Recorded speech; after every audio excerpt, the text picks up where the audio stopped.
Cet épisode a une distance de 18 km au pace de Coach Isa. Dans cet épisode, nous vous partageons des conseils et des recommandations sur la course à pied. Toutefois, il est important de souligner que ces informations ne remplacent pas un avis médical ou l'avis d'un expert conséquent. Avant de suivre l'un de nos conseils ou de modifier votre routine d'entraînement, nous vous encourageons à consulter un professionnel de la santé pour vous assurer que ces recommandations sont adaptées à votre situation. Merci de votre compréhension et bonne écoute.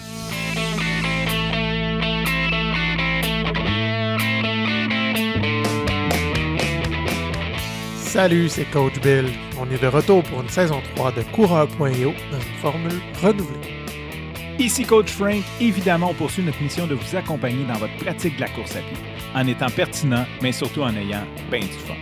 Allô, moi c'est Coach Isa, je suis la petite nouvelle qui joue à l'équipe. Mets tes souliers, prends tes écouteurs parce qu'on part pour une belle course ensemble. Cette semaine, Billy et moi, on est allés courir sur l'heure du dîner et puis on s'est empêché de parler, d'avoir une conversation parce qu'on voulait garder l'information spontanée pour l'épisode d'aujourd'hui. En fait, on va avoir Maxime Saint-Onge, alias Dr. Kin, avec nous. On va parler des résultats de nos tests VO2 Max.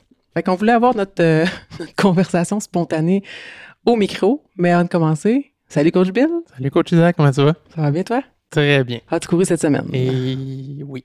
Oui. J'ai couru beaucoup cette semaine même. Conte-nous ça. Ouais. Hier, c'était le défi de la tortue à Grand-Mère, au parc de la Rivière-Grand-Mère. Et puis, écoute, on avait deux équipes, dont une dont tu faisais partie, une qui était avec moi et 3 autres personnes.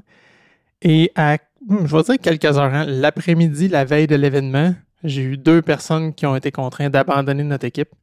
Fait que je rappelle, le défi de la tortue, c'est 12 heures de course de 6h à 18h à relais à 4 personnes. Fait que tomber de 4 à 2, c'est pas évident. Léger enjeu. Oui, c'est ça. Fait que l'après-midi du vendredi a été fort occupé à trouver des remplaçants. Mais trouver quelqu'un à quelques heures d'avis qui est prêt à courir pendant 12 heures, à 6 heures le lendemain matin, c'est pas si évident que ça. Hein? Ah, finalement, ça a bien été. Ça a très bien été. Après avoir contacté, je sais pas, au total, on a dû compter une trentaine de personnes. Pas loin d'une trentaine, ouais, je dirais ça. Puis finalement, on a réorganisé. Heureusement, on avait comme 2 équipes, ça nous donnait un peu de souplesse. Donc, on a réorganisé tout ça. On a fait 2 équipes complètes, puis ça a été une journée incroyable. Ah, vraiment, pour vrai, c'était... Moi, c'était ma première expérience. Je vais y aller de ma plug de course aussi en même temps, là, mais ouais, c'est ma première expérience. Je savais tellement pas à quelle vitesse courir, combien de temps courir, combien de tours j'allais faire. On a vraiment exploré. Puis c'est là-dessus qu'on se questionnait aussi avec les résultats de nos tests. C'est OK, mais là, je pars où? Puis Maxime, probablement, aurait fallu te poser la question pour avoir une petite idée déjà. À quelle vitesse que je pars pour courir tant de temps? Mais non, vraiment, c'était super trippant. T'sais, essentiellement, ce qu'on faisait, c'est qu'on faisait 3 km à peu près avant de changer. Fait que c'était 3 tours. Là, c'était dans un parc qui fait à peu près 800 mètres la boucle. On courait 3 à 4 tours, là, dépendamment. Et puis, ça donnait ça, 2,5 à 3,2, ouais. Là, dépendamment là, si on faisait 3 ou 4 tours. Et puis, mais c'est ça, sauf qu'on court ça prend 12, 15, 16 minutes à peu près. Puis après ça, on est quasiment 40 minutes repos. Puis on repart. Mais faire ça 12 fois, mais comment tu pars le matin? À quelle vitesse tu pars? C'est pas ta vitesse de 3 km à fond ou est-ce que tu ferais plus rien après? Mais en même temps, tu ne veux pas être trop conservateur parce que l'objectif étant de faire le plus de kilométrage possible dans le temps imparti, dans le 12 heures. Si tu es trop conservateur, tu arrives, il te reste du gaz à la fin, c'est plate. Tu dis j'aurais pu en donner plus. Mais c'est vraiment pas évident à gager. Puis effectivement, tout est comme à la croisée des chemins de tu connais pas encore toutes tes vitesses de course. Tu viens de passer par ton test de VO2 Max. Ça va nous aider, j'imagine, à programmer la suite. J'ai hâte d'entendre Maxime là-dessus. Mais hier, on a pas improvisé. Là. Non, c'est ça. Puis, tu sais, je reviens à le fait de courir. En fait, on court en théorie 12 fois, mais finalement, on a couru un petit peu plus de répétitions que ça. C'est là, tu pars, puis là, tu dis, OK, on fait 3 ou 4 tours. Puis là, plus le temps avance, c'est comme, ben là, je pense que je vais y aller juste pour 2 tours. Puis, pour la première fois, j'ai rencontré, parce que moi, je cours en endurance depuis 3 ans. J'ai pas eu à faire de courses comme ça, plus en puissance. Puis, là, à un moment donné, tu rencontres une barrière comme musculaire. Tu fais, hey, là, mes jambes veulent plus. Tu sais, même si je voudrais pousser plus, je pourrais pas. Tandis qu'au début, c'était plus cardiovasculaire. J'étais tellement essoufflée, ça brûlait. Je voyais que ma fréquence cardiaque était dans le tapis. Mais mes jambes auraient pu donner plus. En tout cas, c'est venir jongler avec tout ça, vraiment, c'était intéressant, là. Connaître d'autres sensations physiques là, que juste l'endurance. Puis là, je t'ai posé la question, c'est-tu pire un marathon? Puis là, t'avais Billy qui était comme, ben, c'est différent, hein, tu sais, là, c'est des efforts super intenses pendant des courts moments, puis après ça arrête, mais c'est super intense, fait que c'est tough. Mais au final, t'as eu envie de me dire que c'était un marathon qui était plus difficile. J'étais assez pété hier après-midi. Je suis ah ouais, hein? OK, c'est bon, on est là. Au moins, j'ai l'enregistre. C'est parce que sur un 12 heures comme ça relais, tu as du contrôle. À la limite, tu l'as dit, à la fin, on faisait plus 4 tours, 3 tours, c'était un tour. Il y avait un tour à la fois, puis regarde, c'est assez. Là. Un tour, on est cassé, mais tu n'as pas ce contrôle-là sur un marathon à part baisser ta vitesse. Ça, tu peux le faire. Mais tu veux pas. Tu veux pas, puis tu veux surtout pas te rendre à je vais marcher un petit bout. Hey, ça, c'est tough, le mental. Je l'ai fait. Mon deuxième marathon, ça a été OK, j'arrête. J'ai marché 500 mètres, puis ça a été salvateur. Ça a sauvé la fin de mon marathon, puis je l'ai fini dans le plaisir, puis j'étais fier. Mais c'est vrai que mentalement, c'est difficile. Là. Ouais. Mais je t'ai pas demandé si tu as couru cette semaine, mais je pense que tu viens de le dire. Oui, c'est ça, j'ai couru en masse. On s'est tapé bien du millage hier. C'était excellent. C'était une super belle journée. J'ai un petit retour sur quelques commentaires qu'on a eu justement à Défi la Tortue. Hier, Jonathan qui est venu. C'était très drôle. Jonathan était là avec son appareil photo, prenait des photos, puis il me dit, il passe dans notre tente. Hey, je peux-tu prendre une photo de votre équipe? Ben, c'est poche parce qu'on est 4, mais il y a toujours une personne sur le parcours. Fait que ce serait comme pas possible de prendre une photo d'équipe puis dire ouais, mais ceux qui restent là, ben je fais les là, mais Isa est pas là. Puis là, il me dit Isa comme dans Coach Isa. Ben oui, pourquoi? Hey, j'écoute votre podcast. Ah ouais, cool. Fait que j'ai jasé avec. Fait que salut Jonathan, puis merci pour les photos. C'est super le fun, ça nous fait des beaux souvenirs parce que pendant qu'on est dans l'action, évidemment, soit qu'on prend des photos un peu croches qui shake avec notre sel ou on oublie, on y pense pas parce qu'on est juste dans le moment présent. Il y a Chalut Alex aussi qui a passé une partie de la journée avec nous, qui est venu nous encourager pour voir l'événement un peu puis voir comment ça fonctionnait. C'était très cool. Et puis, dernier petit point, Élise, merci Élise, qui nous a fait un retour aussi sur certains épisodes, mais là, qui vient nous dire « J'ai fini de passer à travers tout votre catalogue, donc je vais être obligé d'écouter de la musique d'ici à ce que vous sortiez des épisodes. » Mais écoute, tant mieux, c'est le fun, merci, mais on ne changera pas notre rythme parce que déjà, à une fois par semaine, c'est déjà assez exigeant. On y va avec notre jasette qu'on n'a pas eue? Ah oui, non. OK. Comment qu'on part ça? C'était plus facile en courant. C'était plus facile en courant. Ouais. Là, mettons, j'ai reçu mon résultat, puis là, moi, j'étais bien sceptique, là, j'avais bien peur de ne pas avoir un VO2 max élevé, là, tu sais, c'est ça, j'étais habituée de courir plus en endurance, mais en puissance, je tombe bien trop essoufflée, puis ma fréquence cardiaque monte tout le temps dans le tapis, puis là, finalement, Maxime m'envoie le résultat, puis là, comme crime, c'est 55.3.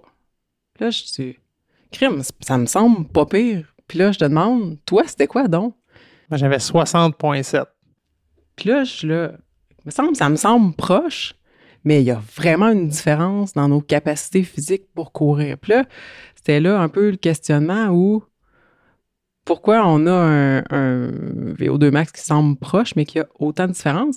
Puis là, l'idée qui m'est venue, puis là, dans le fond, on en parlait avec Maxime tantôt, mais là, ce qu'on a fait comme test, c'est un test de puissance critique. Donc, le test de puissance critique, si j'ai bien compris, c'est la puissance à laquelle, si je cours à cette vitesse-là, je vais pouvoir courir ad vitam aeternam. Tu sais, j'aurais pas... à un moment donné, il y a quelque chose qui va lâcher, là, mais je vais me fatiguer ou ça va être mon mental, mais au point de vue énergétique, je vais être capable de courir très longtemps. Puis, c'est peut-être là qui est l'enjeu. Puis aussi, mettons, tu es capable de courir à un plus haut pourcentage de ta VO2 max. Tandis que moi, je suis pas capable. Je sais pas, moi, tu es capable de courir à 80% de ta VO2 max. Puis moi, à 50-60%, là, je choke. Ouais. Ben, puis effectivement, moi, ce qui m'a frappé quand j'ai vu ce chiffre-là, c'est quand on regarde homme-femme, il y a quand même une bonne différence au niveau des tableaux là, de valeur moyenne à travers la population. 55 pour une femme, c'est plus qu'excellent. Je te dis, si tu avais 20 ans, tu serais encore dans l'excellent, selon le tableau. Alors que, tu sais, moi, à 60, à 20 ans, je serais pas aussi bon, là, tu sais. Fait que, proportionnellement, ou si on corrèle homme-femme, je me questionne, j'ai hâte d'entendre Maxime, je pense que le tien est même meilleur que le mien. Là. Alors qu'effectivement, quand on regarde des courses qu'on fait, je suis plus performant que toi. Puis même quand j'ai tenté de te faire accélérer dans certains entraînements, tu sais, je suis plus capable, je suis à 10, puis je me dis, voyons, qu'est-ce qui bloque, qu'est-ce qui est limitant? Puis on l'a pas trouvé encore. Par contre, hier, je trouve, au Défi la Tortue, tu as poussé solide certaines courses, ça allait bien. Puis dans ton test, tu allais chercher des vitesses qui m'ont surpris. Je me dis, voyons, pourquoi en entraînement, quand on fait on se pousse un peu plus, on va un peu plus vite, tu as de la misère à l'atteindre, ça. Qu'est-ce qui est l'élément limitatif? C'est ça, on ne l'a pas trouvé encore. Fait que je suis curieux, ça, j'ai vraiment hâte de l'entendre. Mais je reviens avec ton tableau qui compare homme-femme. Moi, j'ai l'impression que c'est juste des statistiques. C'est ça. Ils auront pris comme un paquet de femmes, un paquet d'hommes, puis ils ont rentré les données par rapport à leur VO2 max. Puis, mais je pense pas qu'on peut faire une comparaison entre les deux, là.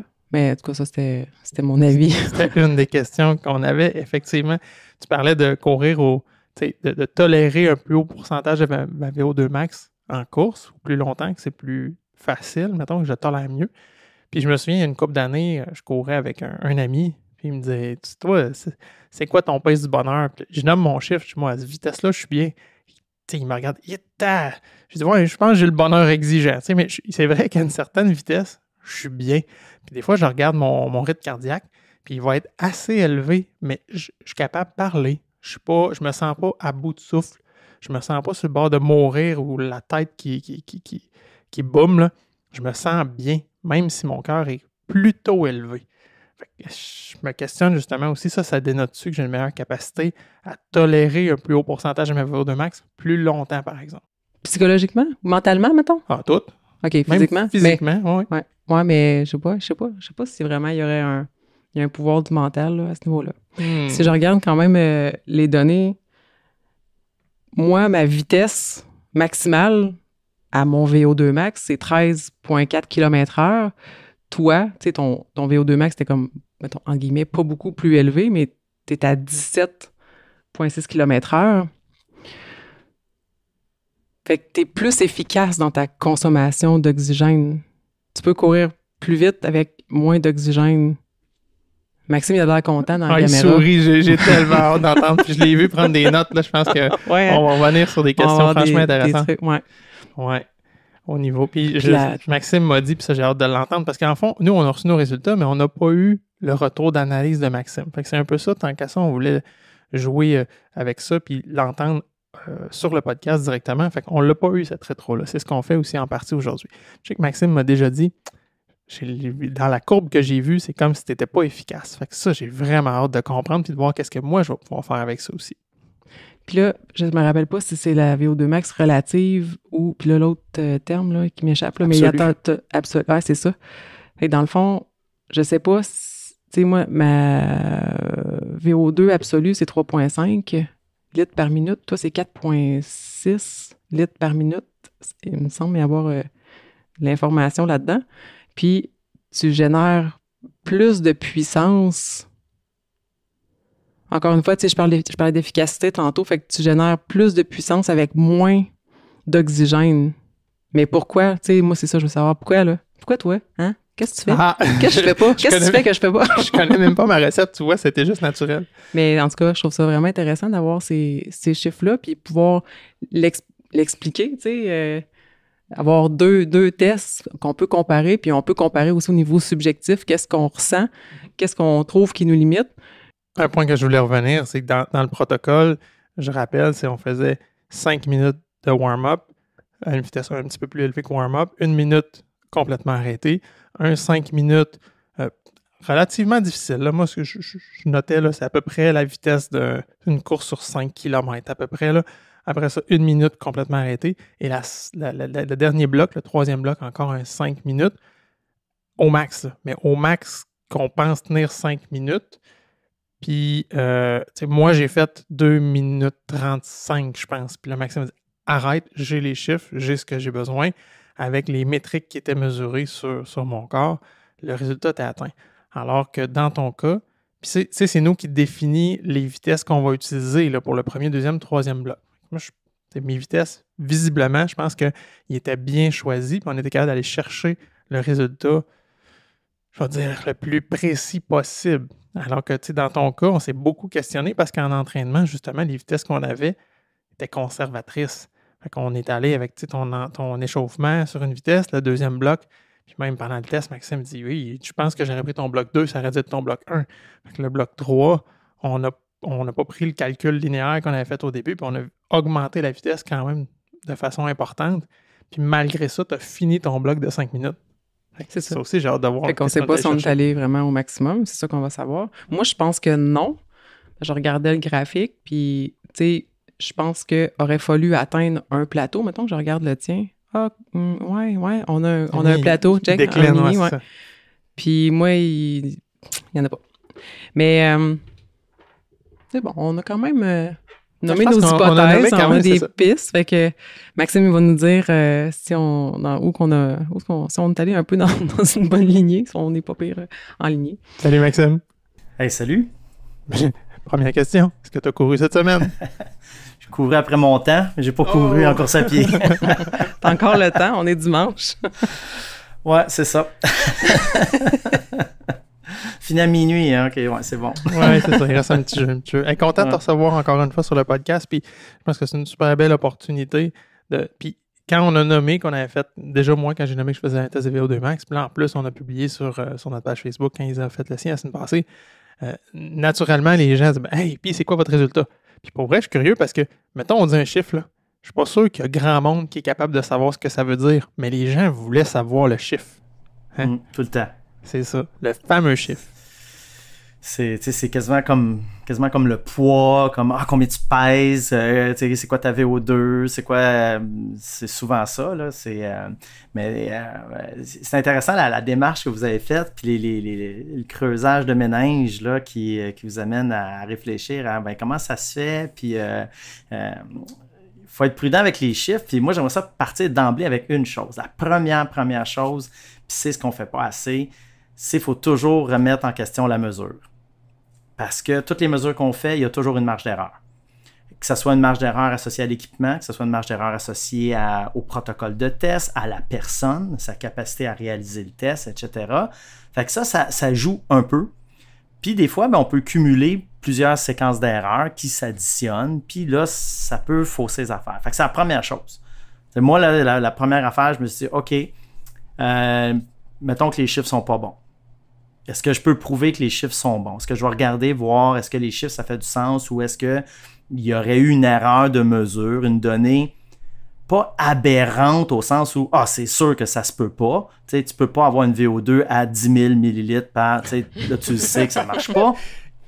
Mais tu sais, entre 60 et 61, tu sais, c'est facile là, d'avoir cette variabilité-là comme telle. Fait que moi, la première chose, je suis allé voir, je dis, OK, disons, en apparence, les chiffres sont proches. Tu sais, quand tu regardes ça, 60, 55, assez proche. OK. Premier réflexe, tu sais, 60, 55, c'est pas loin. Ouais, mais c'est quand même 10% d'écart. À peu près. Entre moi et Billy. Ouais, 55 à 60,7, c'est ça? Ouais, okay. À peu près, là, 8-10% là, d'écart. Fait que tu dis 8 à 10% d'écart sur une performance. Si tu cours ton marathon, 8 à 10% plus vite. Ça compte. Ouais. Tu sais, fait que la petite différence du 55 à 60, sur un 10, sur un 21, sur un full, c'est pas si petit que ça. Mm-hmm. C'est vrai. OK? Fait que, première chose, fait que vous n'êtes pas si proche que ça. OK? T'sais, si tu avais un 50% de différence, là, c'est clair. OK, là, c'est pas la même chose, là, tu sais. Mais là, c'est quand même 55-60 proche, 10%, ça fait une différence. Proche, ça aurait été plus comme 59 puis 60. Ça aurait été là, j'aurais dit pareil. Proche. Parce que c'est dans variabilité de mesure, c'est dans, surtout qu'il y avait des conditions climatiques légèrement différentes, là, pour rentrer là-dedans, là, mais il y en a une qui était beaucoup plus humide. Billy, lors de ton test, taux d'humidité était beaucoup plus élevé que Isa. Fait que ça aussi, ça peut jouer un petit peu sur la précision de l'appareil, etc., etc. Fait que, c'est possible là, qu'on ait là, de la marge d'erreur, là, dans le fond. Sauf que, là, moi, je suis allé voir, je dis, OK, ces écarts-là, 10%, bon, ça commence déjà à dire, on a une différence qui peut justifier des écarts de performance. Puis, tu sais, je t'avais parlé, Billy, de l'efficacité. Ouais. L'efficience ou le rendement mécanique. Puis ça, c'est un élément assez important parce que, puis vous touchiez là-dessus un peu quand vous parliez, là, il consomme plus d'oxygène pour sa vitesse, etc. Ben, moi, je suis allé faire le petit calcul de dire, Isa, sa VO2 max, sa puissance en watts, c'est combien? Sa consommation d'oxygène, c'est combien? Pour voir, elle a besoin de combien de millilitres d'oxygène par watt? OK. Ah ouais. Plus sa consommation d'oxygène par watt est élevée, ben moins elle est efficace. Ouais. Mhm. OK? Fait que pour faire un même travail, bon. Puis si tu regardes, ben Billy, il nous coûte à peu près là, 15 à 16 millilitres par watt. Isabelle en coûte à peu près 13,714, mettons. Ah, quand même. T'es plus économe que moi, tiens. Ben ouais. Je comprends C'est pas. ça. Un peu, là. J'ai pas suivi, là. OK. Pour chaque watt que tu génères, tu consommes moins d'oxygène que Billy. Ah ouais. T'es plus efficace. Ouais. Mais ça, ouais. OK. C'est pas là. Dans le fond, il est pas On là. comprend de C'est moins pas là. en moins, On là. comprend pas encore. Puis quand tu pousses un petit peu, ben chez les femmes, généralement, on va observer un ratio un peu plus favorable. Les femmes qui vont s'entraîner en endurance, un peu plus favorable vers des fibres qui sont oxydatives. Ces fibres-là ont tendance à être un petit peu plus efficaces que des fibres de plus gros calibre, plus puissantes. Ça, on parle là, des fibres de type 1, type 2 ou fast twitch, slow twitch. Exactement. Les slow twitch sont très efficaces. Donc, pour produire une quantité X de watts, elles ont besoin de moins d'oxygène que des types 2. OK. OK? Fait que ça, bon, on s'en va là. Fait que, ensuite de ça, ben, tu regardes les écarts de vitesse. Ben, si on y va textbook, là, on considère à peu près, là, quand on veut faire des calculs, que 1 km/h, ça nécessite 3,5 ml d'oxygène par kilogramme de poids. Fait que, si on pense ça, ben on va prendre la VO2 max, vos millilitres par kilogramme de poids par minute. Puis là, je dis VO2 max, c'est un test 515. C'est un test qui ne nous amène pas nécessairement à déterminer la VO2 max, mais le dernier palier, d'habitude, on va flirter pas mal avec. Donc, ce qu'on va avoir, c'est proche de votre VO2 max. Si je divise votre VO2 max par 3,5 ml d'oxygène, je vais avoir vos km/h, votre vitesse max. C'est la VAM, Exact. vitesse aérobie maximale. Théorique. Théorique, ouais. Parce que ta vraie VAM, ça va être, ben, à ta VO2 max, c'est quoi ta vitesse? Donc, ton dernier palier, où est-ce qu'on était proche de ta VO2 max, c'est quoi ta vitesse? C'est à peu près ça ta VAM. Okay. Si on fait le calcul, ben, tu vois, Isabelle, ça nous donne une vitesse aérobie maximale théorique de 15,8 km/h. OK. Puis Billy, 17,3. Alors que tu vois, on avait mis le tapis pour moi à 17,6, ce qui explique que j'ai cassé. Puis pour Isande, t'es à 14,6, si je me souviens bien, ou 14,3, 14,6. On est en deçà de cette vitesse-là, ce qui explique que tu as fait ton palier au complet. Ouais. Ah, C'est ça. Intéressant, là. OK. Fait que, tu sais, tout ça, c'est comme plausible. Puis, ben, ce que ça nous dit aussi, c'est que, ben, pourquoi pour, tu sais, les différentes valeurs qu'on obtient, les différents écarts comme tels, ben, on considère un petit peu la marge d'erreur. La principale problématique, si on veut, ou élément intéressant des deux cas, ben, c'est votre efficacité. T'sais, Billy, on a poussé plus, fait que l'efficacité, là, je suis un peu plus confiant en disant ben ça pourrait s'améliorer.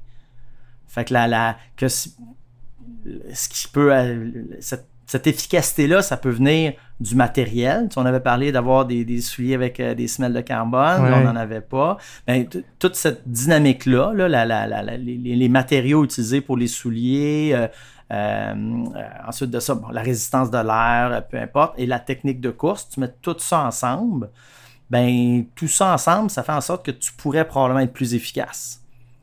Et ça serait probablement la meilleure stratégie pour améliorer tes performances. Travailler sur améliorer cette efficacité-là.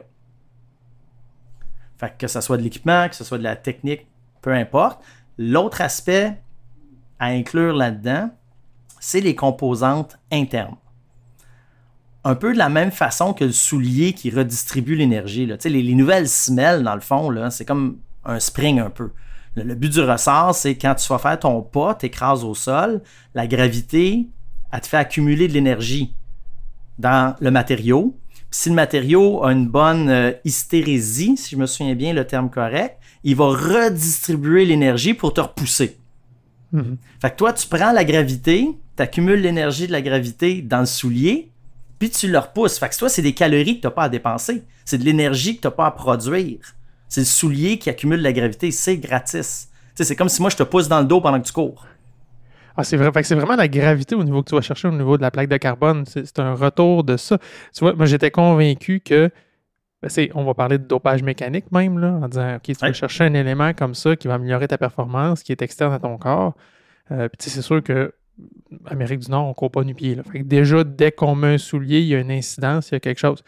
Mais j'étais dans l'idée que c'était pas de la triche, parce que je me dis, la plaque de carbone, il faut toujours bien que ton corps applique une force, une énergie dessus.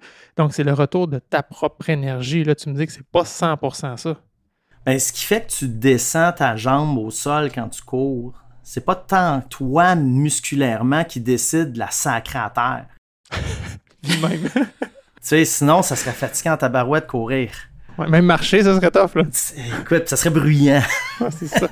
Fait que, dans le fond, là, c'est surtout la gravité. Puis oui, la force que tu vas mettre pour te propulser, il y a une partie de cette force-là qui est là, mais celle-là nous intéresse moins parce que celle-là, effectivement, elle est coûteuse. Mais la gravité, elle est gratuite. Tu sais, c'est la balle avec un matériau X que tu laisses tomber puis qui rebondit. La balle, elle n'a aucune capacité de générer, de transformer de l'énergie pour créer une force. C'est juste la propriété de ces matériaux qui accumulent l'énergie de la gravité puis la redistribuent de l'autre bord. OK? Fait que les souliers, bon, c'est ça que ça fait. À l'interne, on a la même chose. À l'interne, on a des tendons, on a des muscles qui ont cette capacité-là aussi d'accumuler de l'énergie provenant de l'extérieur et de le redistribuer comme un slingshot, comme un élastique. Même chose que les semelles de carbone. Si tu es stiff, si tu n'as pas la capacité à accumuler cette énergie-là dans les tendons et dans les muscles, tu ne peux pas la redistribuer. Donc, tu la perds. Fait que chaque pas te coûte plus cher en oxygène. J'ai l'impression que tu m'amènes tranquillement là, à me convaincre de faire du yoga, là. Proche! Mais, moi, tu sais, ma première question, c'est, tu fais-tu de la muscu? T'es-tu flexible? T'es-tu bon pour sauter? Ou t'as plus le code génétique d'un bloc de béton? Non, oui. Fait que, si c'est ça, peut-être ça serait intéressant de commencer à travailler de la puissance, puis voir si c'est ça qu'on a à travailler ou s'il faut travailler avant mobilité, l'élasticité, flexibilité, ces choses-là. Après ça, peut-être la force. Peut-être. C'est assez complexe, le travail de puissance, là, qui est dans le fond force fois vitesse, puis qui tient compte là, de l'aspect de l'élastique. Là. Pour ceux qui sont perdus, là, tu penses à un élastique que tu étires. Si l'élastique, là, il est raide, tu peux pas l'étirer. Si tu le lâches, il part pas loin.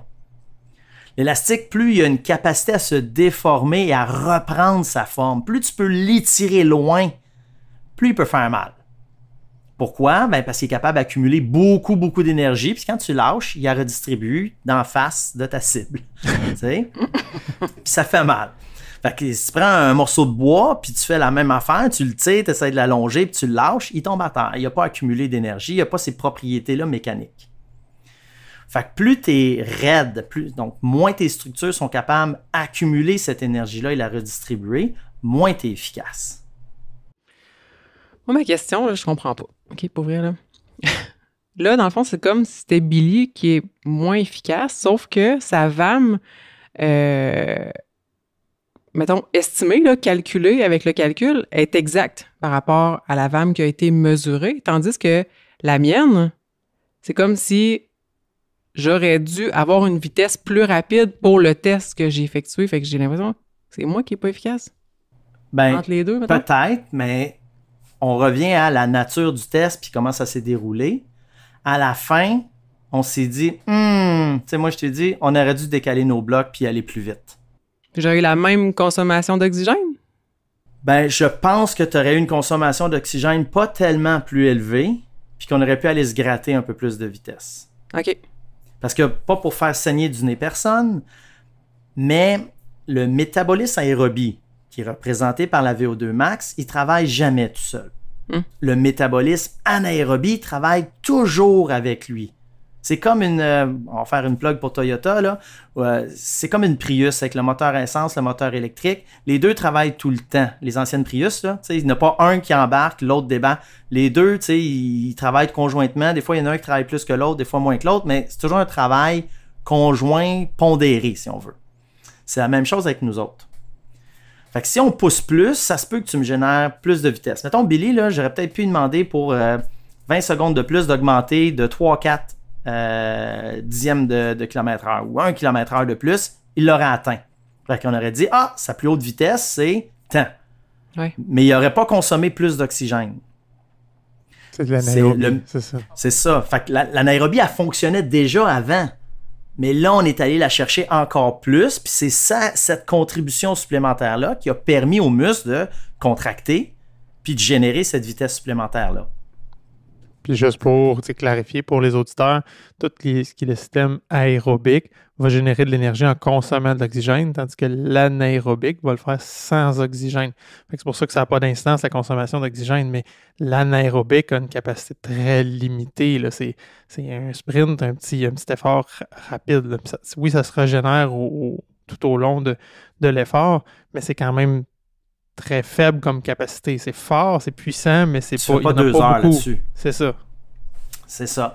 Mais tu sais, quand ils travaillent à plein régime, c'est ça. Mais quand ils travaillent à moindre régime, tu sais, si tu travailles, mettons, tu es à, je sais pas moi, 70% de ta capacité aérobie, puis une contribution après ça, un autre tu es à 50% de ton anaérobie. Tu sais, les deux systèmes ne fonctionnent pas à plein régime. Peuvent travailler longtemps comme ça. Puis ça, je rentre pas trop dans les détails, mais un alimente l'autre. C'est quand le système anaérobie fonctionne, ce qui sort de ce système-là, ça stimule le métabolisme aérobie. Puis quand le métabolisme aérobie fonctionne, ça donne du fuel au métabolisme anaérobie. C'est 45 heures de cours, mais... On a eu ça en 15 secondes. Quelques minutes, ouais. Mais tu sais, c'est comme vraiment, là, c'est une symbiose, là. C'est pas deux affaires distinctes. Tu sais, c'est pas, un coureur, il a besoin de travailler son aérobie parce que l'anaérobie, elle travaille jamais. Il travaillera probablement jamais à 100% de son métabolisme anaérobie sur un marathon. Mais le métabolisme anaérobie, puis pourquoi c'est ça? Tu sais, on a parlé des fibres musculaires, les types 1, les types 2. Les types 1 sont purement aérobies, ils ne sont pas équipés pour faire de l'anaérobie. Les types 2, il y a comme un spectre là, de gradation, si tu veux, de différents types de type 2. Là. C'est comme tous des cousins un peu. Puis il y en a qui sont pas pires à utiliser l'oxygène, moins bons anaérobie. Puis quand tu changes de cousin, ils deviennent moins bons pour utiliser l'oxygène, mais bien meilleurs en anaérobie. Fait que plus tu es intense, plus c'est ces fibres-là que tu vas chercher. Donc, plus tu vas avoir tendance à mobiliser plus d'anaérobie. Parce que c'est des fibres qui ne sont pas bonnes à utiliser l'oxygène. Fait que si elles travaillent pour que tu contractes tes muscles, eux autres, c'est de l'anaérobie qu'elles font, c'est une même qui renouvelle leur énergie. C'est pas simple, mais c'est ça. Fait que, tu sais, parce que dans les résultats, là, c'est un petit peu du in-between. Puis, si on avait fait un vrai test de VO2 max, on aurait vu à l'aide d'autres critères si effectivement on a atteint le VO2 max. Là, moi, j'y vais à l'œil avec la courbe de consommation d'oxygène, avec la perception d'effort. Je me dis, ouf, on n'est pas loin.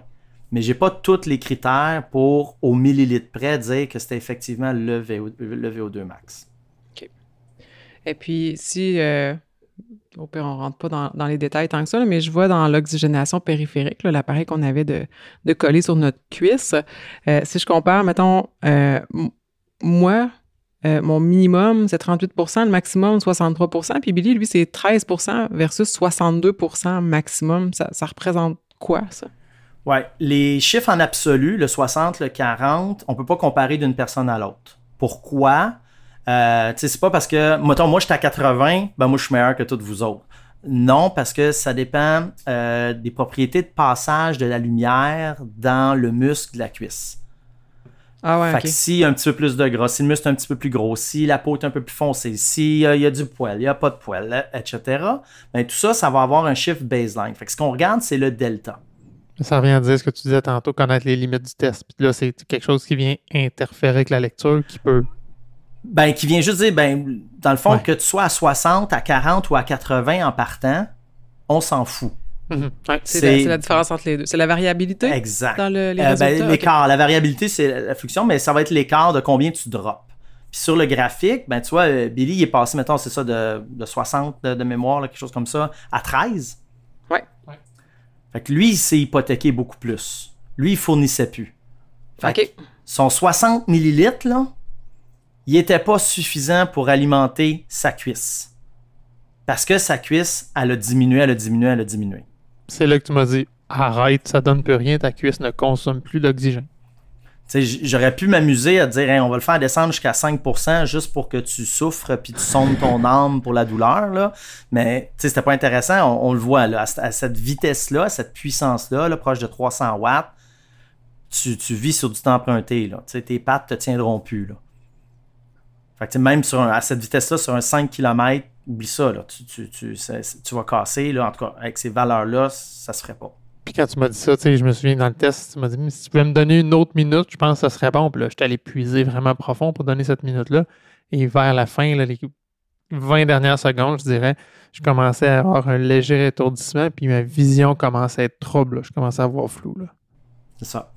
Fait que là, on le voit, on a poussé versus Isa. Ben, on a eu une diminution quand même de l'oxygénation de la cuisse. D'après moi, on aurait pu aller peut-être un petit peu plus loin. Fait que ta dernière vitesse, c'était une vitesse, entre guillemets, trop vite pour une distance. Mettons, probablement qu'un 5, je ne sais pas si tu le t'offrais. Non. À cette vitesse-là, parce que là, tu finirais à avoir la drop. Fait que, tu sais, combien tu pourrais faire? Tu pourrais faire un 2, un 3 à cette vitesse-là versus Billy, lui, à sa dernière vitesse. Il va faire, mettons, je sais pas moi, 1 km, 1 km et demi. Là. OK. Fait que, moi, je pense que c'est ça. Tu sais, Isa, la dernière intensité, c'est une intensité qui nous donne ce qu'on a besoin comme information, c'est-à-dire qu'il y a une perte, on est en déficit d'oxygène. Tu sais, l'oxygène que tu fais rentrer en haut, ben, la cuisse en consomme plus que qu'est-ce que tu es capable d'y amener. Fait qu'on observe une diminution de la concentration d'oxygène dans le muscle. Chez Billy, on l'a vu de façon plus prononcée. Sinon, tu veux nous expliquer? Tu dis, on a fait le test, ça nous donne l'information dont on a besoin parce que c'était pas un test de VO2 max standard. Là, c'était, on l'appelle, en fait, c'est 5-1-5. Ah, 5-1-5. C'est pas ça, la puissance critique. J'ai dit ça ben tantôt, oui, c'était pas tant ça. Là.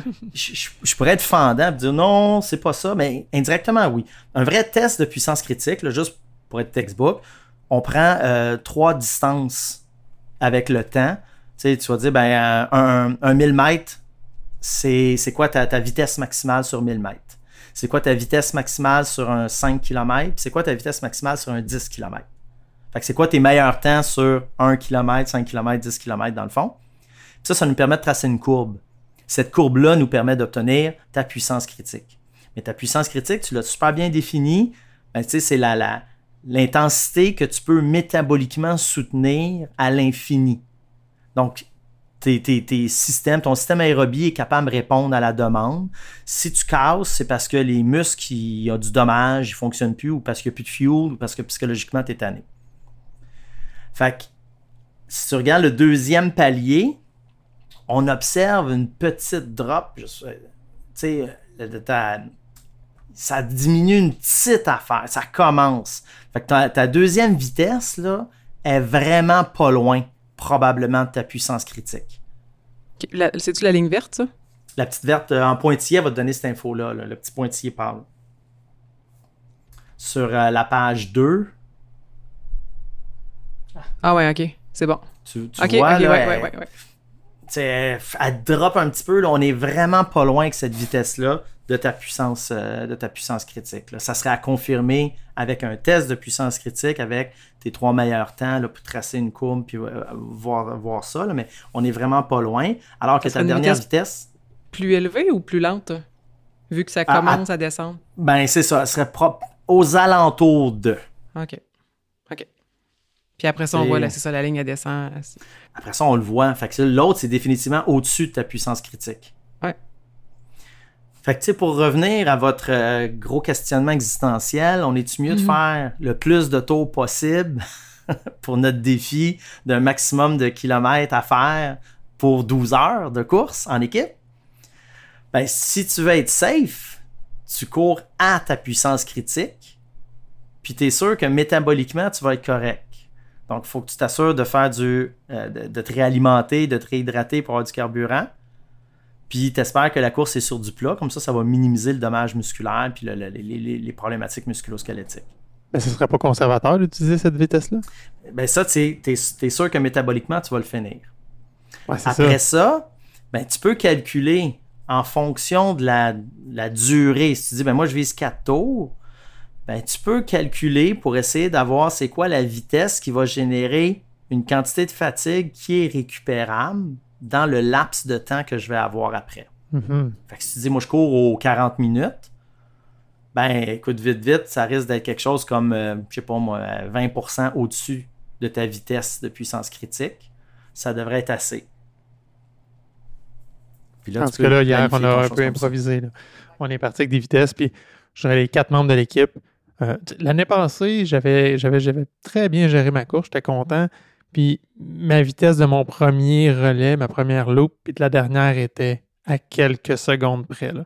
Cette année, je l'ai dit d'emblée en arrivant, je me sens mieux entraîné, je suis plus en forme, j'ai un poids inférieur à l'année passée.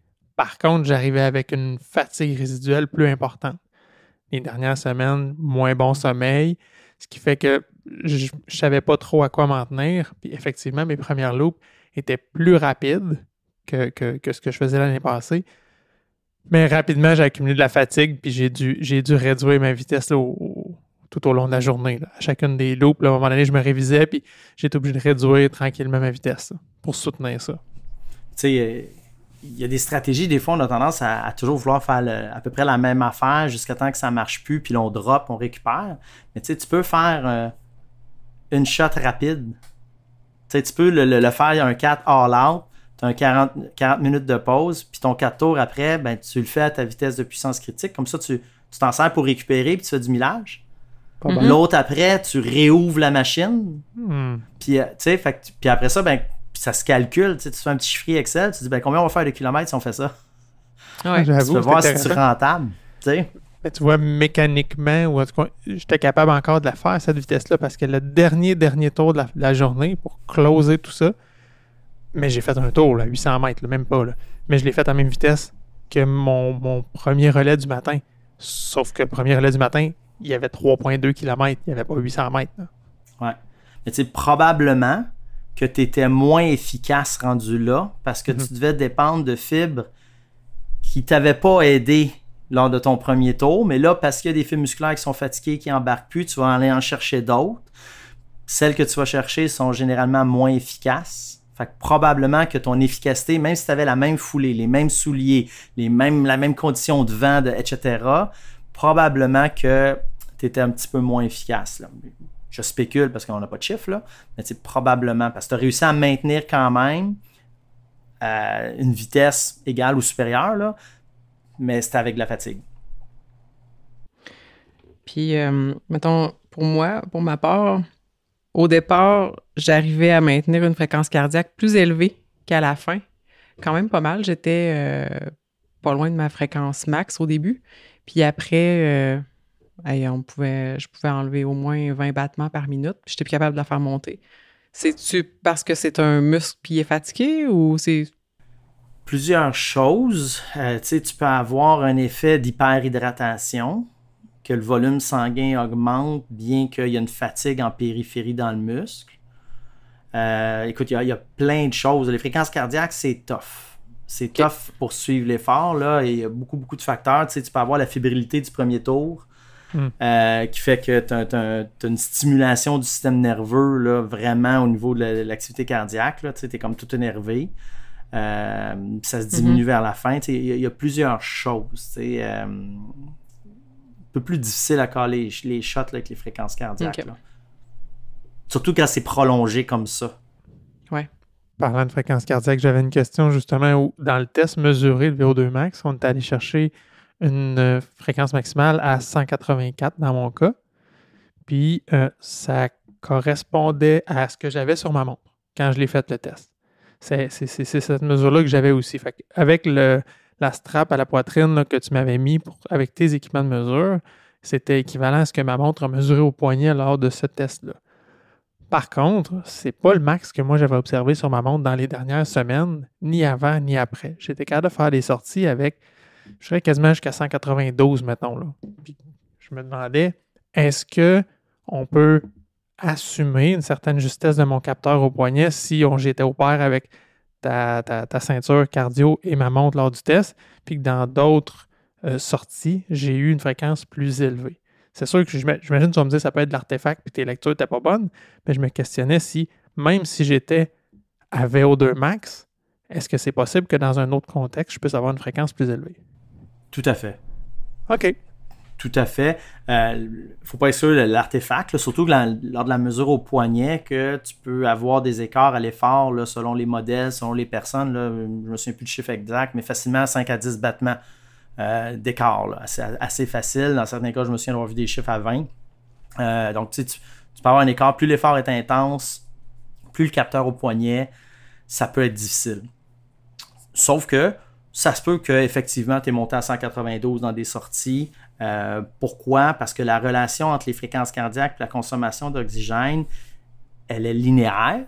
Donc, plus tu augmentes ta consommation d'oxygène, plus tes fréquences cardiaques montent. Ça ne veut pas dire qu'elle est tout le temps pareille.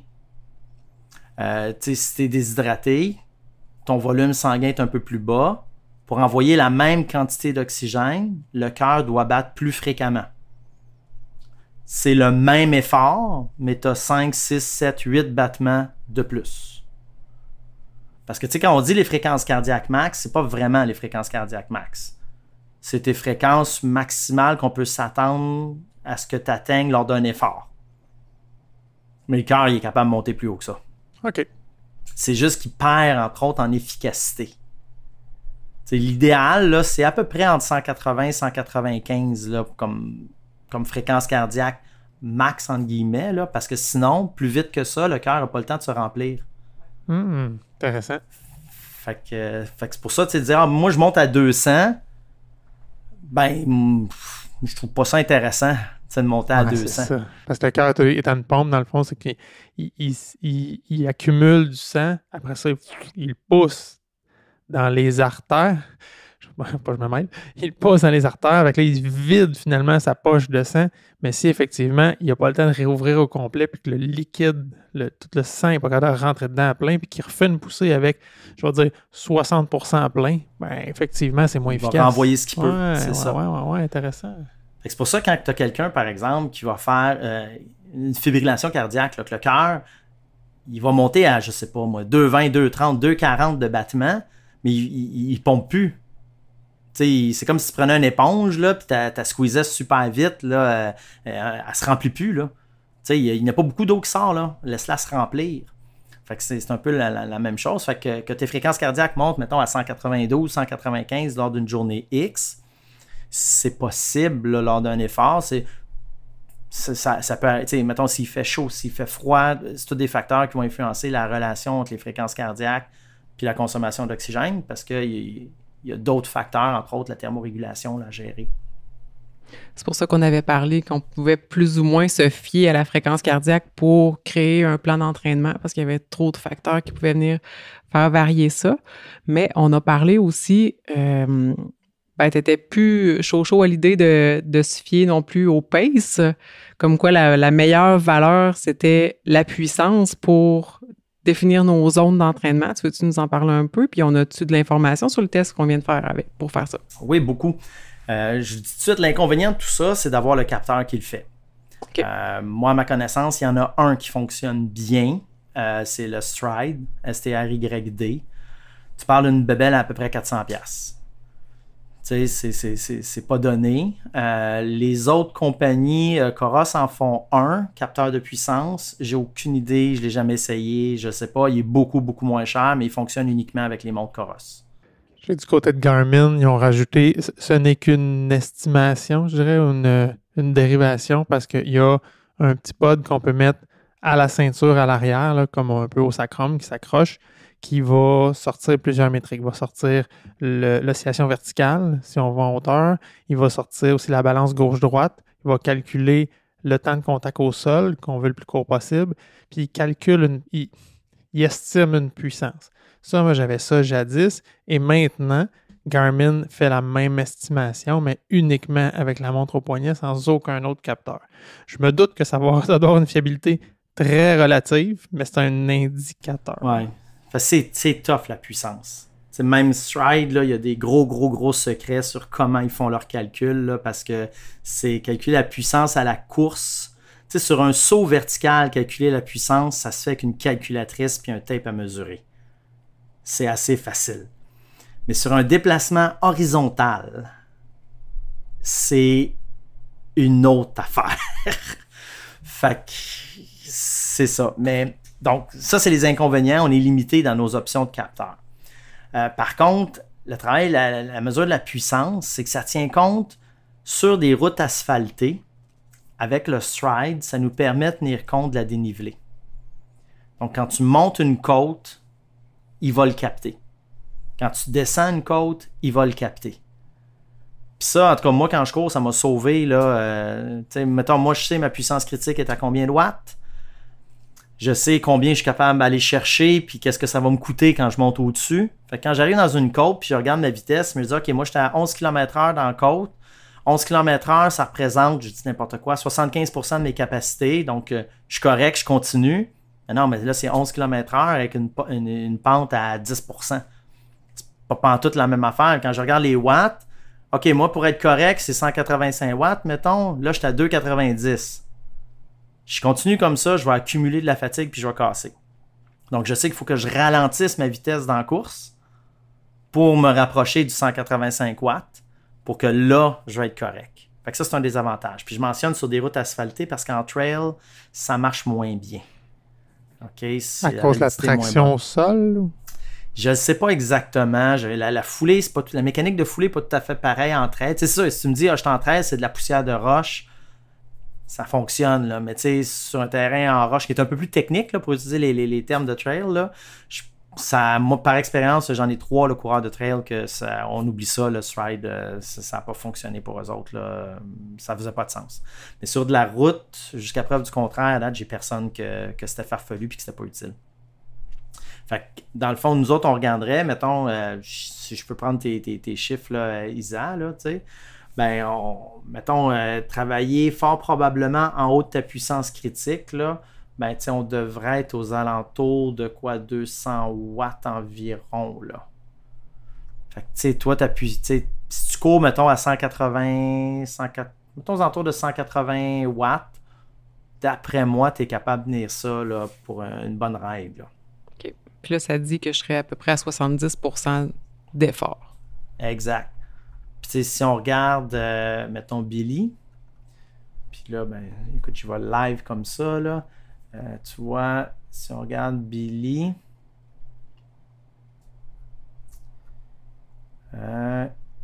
il risque plus d'être aux alentours du 250 watts, vite. Okay. Mais lui, mettons dans son graphique à la fin, là, où c'est une estimation, j'imagine, la zone 1 à zone 5, là, lui, à 250, il tombe à 85% de son pourcentage d'effort. Ouais. Puis ce qui revient à un des questionnements qu'on avait au début. Oui. Billy est capable de soutenir un plus haut pourcentage de sa capacité aérobie. C'était ça la réponse. Yay! OK. Fait que, tu sais, vous avez un VO2 max, on va dire, mettons, similaire. Mettons que là, les deux, vous êtes à 60. Si on a à parier sur une course, je vais parier sur Billy. Moi aussi. Parce que, justement, ben, sa puissance critique ou ses valeurs, le pourcentage de sa capacité aérobie qu'il est capable d'utiliser longtemps est plus élevé que toi. Ouais. Puis quand même pas mal, là. Parce que là, j'étais là, je regardais le chiffre, je disais, OK, il va être autour de 70% lui aussi, puis ça donnait 206. Et non, tu dis 250. OK, on est comme 2 ondes plus haut, là. Puis c'est ça, tu sais, quand tu regardes, mettons, les VO2 max des meilleurs marathoniens, là, c'est pas les plus élevés sur la planète, là. Mm-hmm. Ils vont être aux alentours quasiment de vos valeurs. Ouh, on a ça des tourne chances, autour de 60. Olympique 2028, attendez-nous. Ouais, sauf que le pourcentage de ça qu'ils sont capables de tenir sur 2 heures, ça fait peur. Tu sais, ils sont extrêmement endurants. Ils n'ont pas des... Tu sais, t'as des des fondeurs en ski de fond qui ont des VO2, des cyclistes qui ont des VO2 là, à 78, 80 millilitres.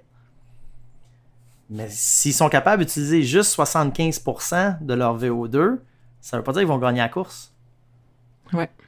Mais si moi, un nobody est à 85, ça veut dire que des élites qui ont un 65, mettons, ça veut dire qu'ils doivent quasiment s'approcher du 100%? Ou? Ben, faut que tu checkes les... Ben, non, là, mais tu sais, si tu regardes, là, écoute, vite, là, faudrait laisser... C'est des choses qui se calculent, là, mais tu sais, il me semble qu'il y en a un moment donné qui tenait quelque chose comme 90-91% sur je sais plus combien, là, tu sais, c'est monstrueux, parce que là, faut pas te dire, hey, je suis pas loin. Attends, là, passer de, mettons, 85% à dire, je suis capable de tenir 86% pour la même durée, c'est pas facile. C'est beaucoup. Non, c'est ça. C'est pas la même chose. C'est pas linéaire. Moi, zéro, là. C'est curvilinéaire, là. Je dirais pas exponentielle, là, mais c'est le principe du moindre retour en entraînement, là. Plus c'est haut, plus ça prend une grande quantité de ressources pour progresser de pas beaucoup. Fait que, tu sais, Isan pourrait probablement te rattraper. Pendant tout le long que toi, tu t'entraînes, tu vas à peine monter, Isan va te rattraper très, très proche, mais elle pourra, tu sais, ça va y prendre beaucoup de temps pour arriver égal, mettons. Tu vois, mais elle pourrait te rapprocher, là. Elle pourrait être plus proche dans un délai relativement court, qui est plus rapide que toi, ta progression pour la devancer. Mais quand elle serait rendue au même niveau, ben, elle ferait face à la même affaire, là. Tu sais, ça serait un « je l'avais presque », là, il est toujours un petit peu en avant. Puis parlant de ça, justement, de quelle façon je peux améliorer ça? Juste en m'entraînant au-dessus de ma puissance critique? Oui, mais moi, j'aurais tendance, tu sais, première chose, là, les deux, moi, j'aurais tendance à explorer l'avenue du musculo-squelettique, là. Développer les structures des membres inférieurs pour rebondir plus. Il faudrait évaluer c'est quoi votre capacité là-dessus. Avez-vous une bonne puissance ou elle n'est pas bonne? Si elle n'est pas bonne, ben, ça, c'est un drapeau rouge, là, parce que je pense que vous êtes rendu là. T'sais, avec les valeurs de VO2 que vous avez, c'est plus juste une question de dire « Ah, ben, je vais monter ma VO2 encore. » Là, je pense que... C'est pas comme si tu avais une VO2 max à 35 ml. Là, je te dirais, ben, gars, cours. Faut que je fasse plus. Cours. Cours, ça va monter. Là. Amuse-toi, cours, ça va monter. Là, au point où vous êtes rendu, puis en voyant les valeurs d'efficacité mécanique sur les tests, moi, je me dis que ça vaudrait la peine d'aller valider au moins si effectivement la puissance est là ou n'est pas là. Ça serait important. Parce Après que là, ça, oui, vas-y. Ben, dans le fond, je revenais avec mon pourcentage. Si je veux arriver à courir à 80% de ma VO2 max, on n'est pas à courir... on pourrait juste comme regarder l'efficacité de mes membres inférieurs, puis ça se pourrait que ça augmente. Tout ça. Ben ouais, parce que tu vas si on améliore l'efficacité, tu vas gaspiller moins d'énergie. Mm-hmm. Oui, ça fait bien. Fait qu'à 85% de ta VO2, si tu gaspilles moins d'énergie, tu cours plus vite. Ouais. OK. Tu sais? Fait que ça, c'est un des aspects. Là, on va appeler ça l'aspect mécanique, si on veut, là, même si c'est quand même du musculo. Là, c'est pas juste une mécanique des souliers, là, où tu cours avec des vêtements plus légers ou peu importe. Là, c'est cet aspect-là. L'autre aspect, ben, qu'est-ce qui est intéressant pour améliorer l'endurance? Il y a des interventions nutritionnelles qui peuvent être intéressantes pour stimuler ça. Par exemple, ce qu'on veut, c'est maximiser la capacité à oxyder les lipides. Fait que dans ce cas-ci, l'entraînement à jeun a tendance à augmenter la concentration de différentes enzymes qui favorisent ça. Fait qu'aux alentours de entre 60 et 85% de ta VO2, si tu fais des entraînements à jeun là, avant, pendant tes semaines qui précèdent, ben, tu devrais être capable d'oxyder un peu plus de gras à ces intensités-là qu'avant. Où je m'en vais avec ça, ben, si tu oxydes un peu plus de gras, tu économises un peu plus de glycogène. Donc, tu vas être capable de soutenir cette intensité-là un petit peu plus longtemps. Ou aller plus vite à cette intensité-là. Ouais. Tu vois? Fait que ça, cet aspect-là, l'aspect nutritionnel. Sinon, la phase du cycle menstruel chez la femme peut influencer ça favorablement aussi. Fait que probablement que tes meilleures phases vont être plus proches du 28e jour de ton cycle menstruel. Mettons entre le 15e et le 28e jour si tu es sur 28. Tes performances en endurance risquent d'être un petit peu meilleures. Là, tu ne faut pas dire hey, « je comprends pas, j'ai pas battu le record du monde puis j'étais dans la deuxième phase de mon cycle. » C'est pas ça. Mais tu sais, on parle de peut-être tu vas peut-être avoir une plus grande capacité à brûler du gras à 80% de ta VO2 dans ta deuxième phase du cycle que dans la première. C'est du fine-tuning. Ouais, c'est Sinon, ça. C'est pas là que tu vas dire, je suis passé de 70 à 85% de capacité d'utiliser mon VO2 Ben max. non. Ouais. Tu sais. Puis ensuite de ça, côté entraînement, ben les méthodes les plus simples, il y a des entraînements au seuil. Donc, justement, travailler à des intensités là, proches de ton dernier palier ou un petit peu en dessous. Tu sais, des séances d'entraînement où tu vas avoir un 15 minutes, 20 minutes, puis tu vas casser à une intensité le plus constant possible. Ah, puis ça, c'est un grand enjeu, justement. Tu sais, quand tu te connais pas tant comme coureur, puis c'est pour ça que je suis d'accord avec toi, c'est du fine-tuning. Tu sais, ça revient à ce qu'on a fait hier. OK, il faut que je cours, mettons, allons-y simple, là, 15 minutes à l'heure, puis je vais aller chercher le max, puis si tu as fait 12 heures, c'est facile de se tromper, puis tu sais, ça demeure, en tout cas, pour un amateur comme moi, ça demeure une estimation large de dire, tu sais, j'avais commencé ma journée, on se demandait, je vise telle vitesse. Puis, ben, visiblement, j'ai été un peu trop ambitieux, puis j'ai été obligé de baisser, mais de projeter une constance sur un certain temps, c'est quand même assez difficile. Là. C'est très dur. C'est pour ça que je recommande souvent du 15 à 20 minutes. C'est un petit peu plus facile. Puis la beauté de la chose, c'est que vous vous entraînez plusieurs fois par semaine. Donc, tu sais, ça se teste. Si tu notes un peu, là, tu sais, si tu suis un peu qu'est-ce que tu fais, à un moment donné, là, tu vas venir alterner. Là. C'est un peu comme une game de Battleship. Là. Tu vas finir par le trouver, là, le bateau. Là. Tu sais, à force d'avoir des données. Là, de tirer tout le tour. J'aime les analogies, je l'ai dit ça. dans mon solo. Mademoiselle, c'est parfait. Fait que tu sais, ça va t'aider un petit peu pour ça. Là. Puis sinon, les autres types d'entraînement que tu vas avoir, ben, dans le fond, c'est que tu veux travailler en état de fatigue.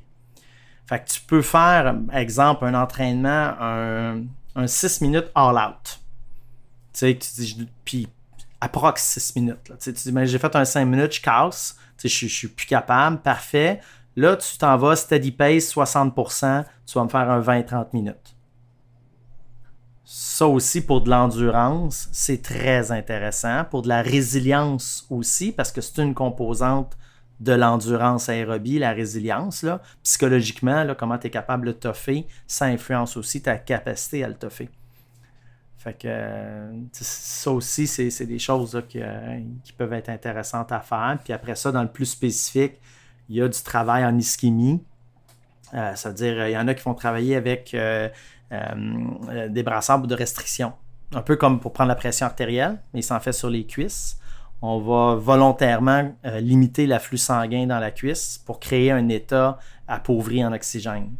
Tu sais, Billy, ton dernier palier, là, on reproduit ce qui se passe dans ta cuisse à la vitesse de ton deuxième palier. Oui, puis ça va favoriser le muscle à développer une meilleure capacité oxydative. Exactement. Fait que ça, c'est au niveau plus périphérique, au niveau des enzymes des muscles de la cuisse, par exemple, puis des membres inférieurs là, qui vont être impliqués. Là, tu te dis, ouais, mais des coffres, ça me prend un système, c'est pas facile. Ben d'accord. L'autre alternative, c'est d'avoir des postures isométriques. Moi, ce que je fais faire, les gens qui n'ont pas les coffres, là, ben, tu vas courir un 5 minutes d'un gros pace. Après ça, tu vas me faire 4 séries de 45 à 60 secondes de chaise au mur. Après ça, tu repars. Ouch! Ça me tente pas. Ben, c'est désagréable parce que rappelle-toi le feeling que tu avais dans les cuisses, mettons sur le dernier palier, là, quand la quantité d'oxygène drop, ça fait pas de bien. Tu as des signaux. Est-ce que j'ai là, cette sensation-là? Pas capable. Ouais. Il va falloir que je travaille mon mental. On va faire des chaises au mur. Moi, j'aime ça. Moi, j'aime l'idée. Ouais. C'est ça. Mais tu sais, ça, c'est des choses qui vont... qui aident. Là, tu veux travailler dans un milieu appauvri en oxygène. Ça fait plein de sens, ça. C'est ça. Mais c'est difficile, puis il faut faire attention, ça affecte la mécanique de course, ça affecte aussi entre les deux oreilles, parce que t'es poche à courir. C'est tough courir. Pas le fun courir. Fait qu'il faut doser.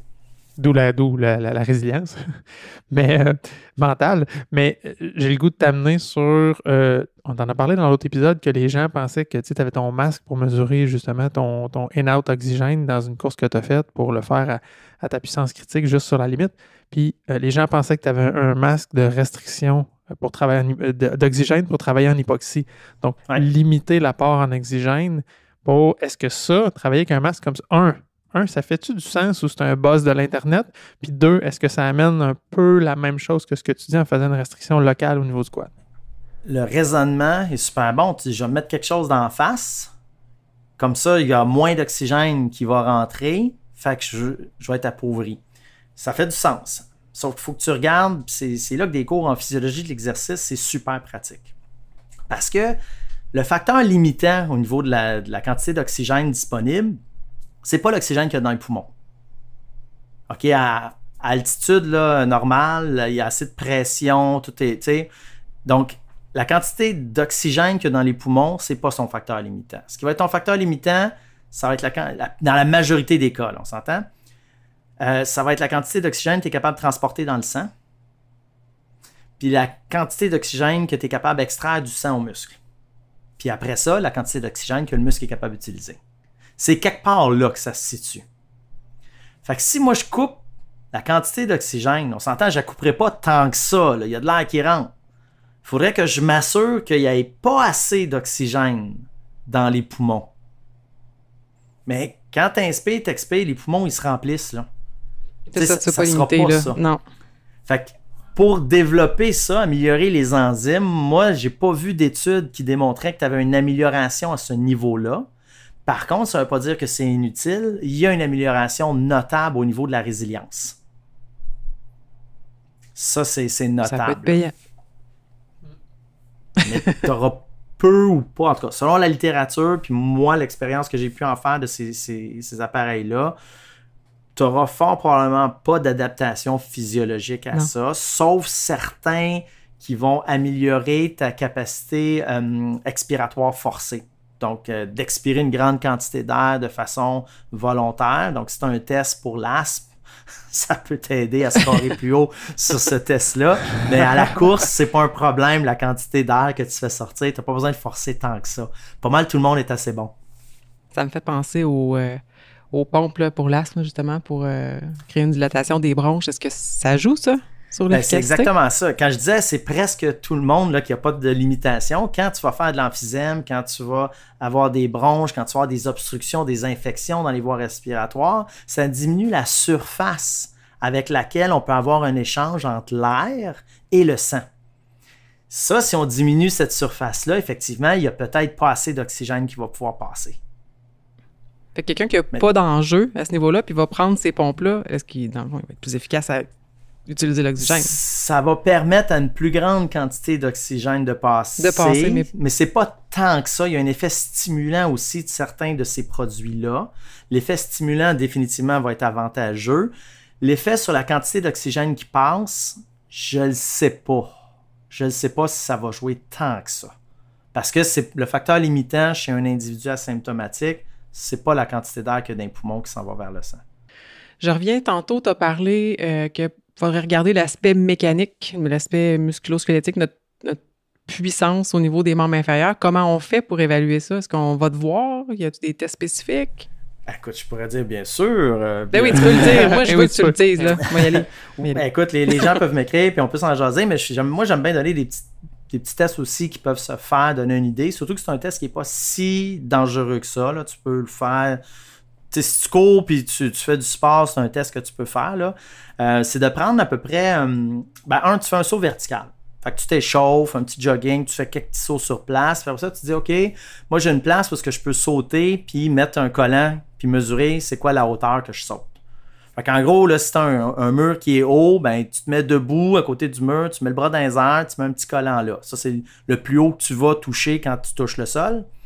Après ça, tu te mets sur place, puis tu vas sauter, puis tu vas aller coller un collant le plus haut possible. Tu regardes la distance entre les deux collants, c'est la hauteur que tu as sauté. OK?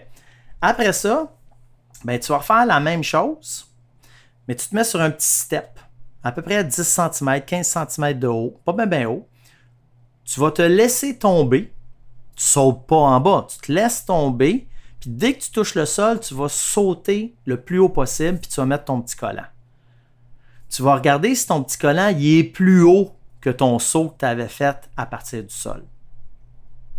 S'il est plus haut, ça veut dire que tu as fait un meilleur saut.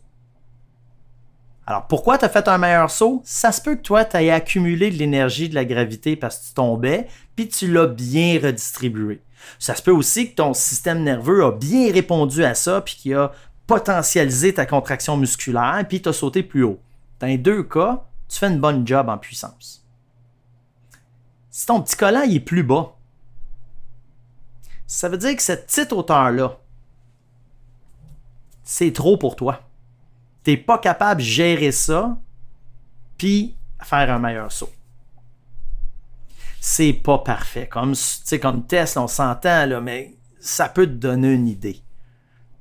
Puis, dans le fond, l'obstacle que tu offres, ben, tu veux, c'est ça, aux alentours de 10, 15, 20, 25 cm, à peu près pas plus, parce que ça représente un pied qui tombe quand tu cours. Fait qu'il tombe pas d'1,5 m. Là. Non. C'est à grand bas du premier étage. Voyons, j'ai pas rebondi. Je sais pas. C'est ça. Moi, j'imaginais plus le coureur qui levait les genoux très haut. Ouais. Une drôle d'image.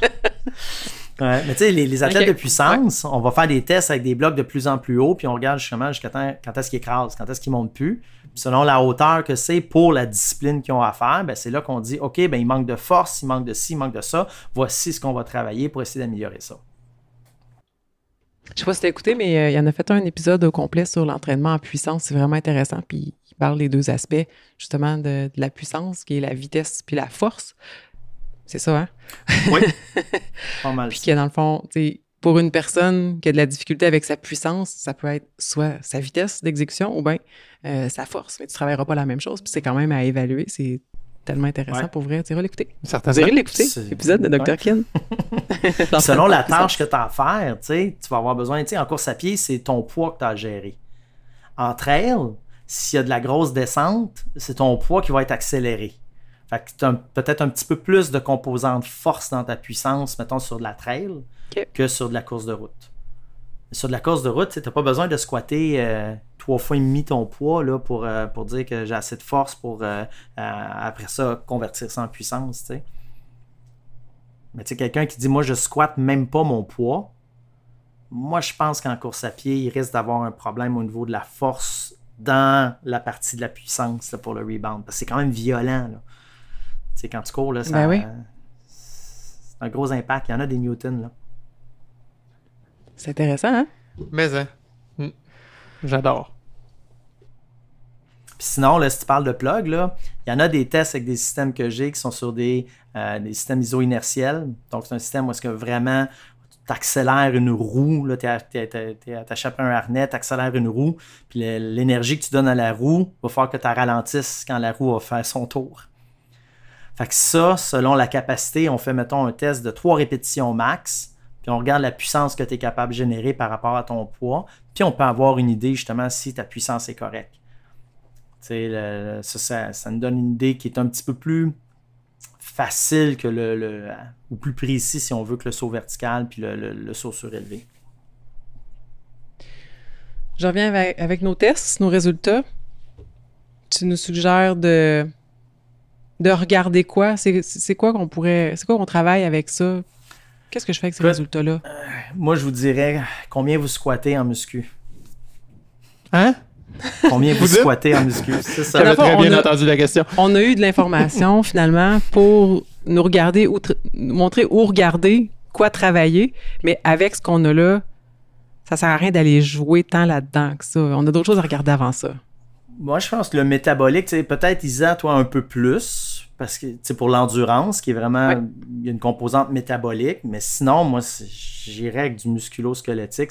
Moi, ça serait ma première avenue. J'irais explorer ça pour voir, OK, qu'est-ce que ça donne? Si vous me dites, vous n'avez jamais fait de muscu de votre vie, quand je dis squat, c'est comme, tu penses que c'est squatter une maison, ou je me dis, OK, là peut-être qu'on pourrait avoir des gains intéressants. Pourquoi? Parce que vous risquez d'être poche. Puis si vous êtes poche, ça prend pas beaucoup d'efforts pour progresser de beaucoup. Fait que là, on a peut-être une opportunité d'avoir des beaux gains sans avoir besoin d'aller s'entraîner 5 fois semaine. Peut-être qu'une fois par semaine de la muscu, Colin, mes charges augmentent, ça progresse. Je suis rendu sur le squat, je suis passé de 1 fois mon poids, même pas, à 1,4 fois mon poids. Moi, je suis sûr qu'on a une plus belle efficacité, mais il faut s'assurer que ces gains-là se convertissent dans la course à pied. Fait que c'est pas de dire, je laisse faire la course, je vais courir 1 fois semaine, je vais faire la muscu 5 jours. non, les gains que tu as en force puis en puissance éventuellement, il faut que tu continues à courir pour les traduire en course. Tu sais, les meilleurs patineurs dans la Ligue nationale de hockey, là, combien ils squattent? Il n'y a personne qui le sait, mais ils savent qu'ils patinent vite.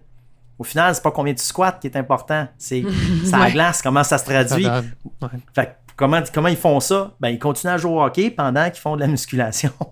Parce que les gains dans le gym, ils veulent qu'il y ait toujours un pourcentage, jamais la totalité, un pourcentage de tes gains en muscu qui vont se traduire dans ta performance. Morale de l'histoire, si tu commences à aller au gym, il faut que tu continues de courir pareil, même si ça fait mal. Ouais. Mais écoute, dit comme ça, là, je te dirais, en toute humilité, c'est probablement une des raisons pourquoi je fais pas de muscu, c'est que j'ai pas envie d'être poche. Mais de la manière que tu me l'as amené, tu me donnes le goût. Écoute, tu sais, plus t'es poche dans quelque chose, Colin saisit l'opportunité. Ben oui. Tu sais, c'est comme... oui, t'as un effort à faire, puis oui, c'est pas le fun parce que tu te sens poche, mais tu sais, c'est de l'ego, ça. C'est de l'ego.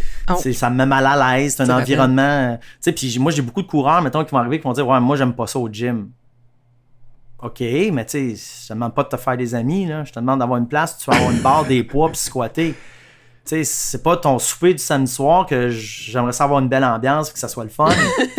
Tu sais, je veux être plus fort. C'est ça. Genre tes attentes. Une petite heure, là, tu sais. Ouais. C'est ça, tu sais, je me sens pas comme quand je cours dans le bois. C'est pas aussi zen. Ouais, mais OK, c'est correct, mais tu veux-tu améliorer ta course? Oui. OK, ben c'est correct, t'es zen quand tu cours, c'est bien le fun, mais dans le gym, je te demande pas d'être zen. Moi, je te demande de mettre pesant puis de le lever. Tu sais, puis t'es pas obligé de tout faire, là. Tu vas aller faire juste du squat, tu rentres, t'en as pour une demi-heure, là. Tu rentres, tu t'échauffes, prépares, fais ton squat, tac, fais tes séries en force, merci, bonsoir, tu t'en vas, là. Tu veux pas faire de haut du corps, fais-en pas. Ouais, c'est ça, on dirait qu'on s'acharne à rester longtemps. Tant qu'être ici, je vais rester 1h30, mais là, ouais. Non, on va faire juste des squats. T'aimes pas ça? C'est ça, reste pas là. Colin, tu sais, c'est comme le bain glacé, là, en récupération, là. Tu restes pas là longtemps, mais c'est pas le fun, c'est pas... Ben oui, c'est ça, le but, c'est pas rester là longtemps, là, c'est que ça fasse un effet X, tu sais. Mais c'est la même chose, là. T'as fait ta job en muscu, tu sais. Le monde dit, ouais, mais ça sera pas égal. Si tu faisais, ça sera pas égal, tu sais. Il dit, ouais, mais là, tu travailles pas le haut du corps, tu vas créer un déséquilibre entre le haut du corps puis le bas. OK, fait que toi, quand tu fais ton marathon, tu le fais une fois ses jambes, une fois ses mains.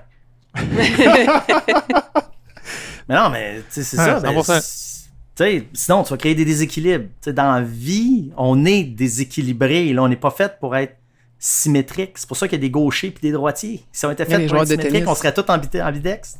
Un petit bras pas un gros bras. Ben oui. Ben, c'est ça. Fait que tu veux pas que ton déséquilibre te cause des problèmes. Mais c'est pas parce que tu vas au gym, tu fais juste des squats, que tout d'un coup, ton haut de corps va devenir problématique puis rachitique. Tu t'entraînais même pas avant. Fait il va rester pareil, là. Ça va créer un équilibre avec ceux qui font juste du chest puis des bras.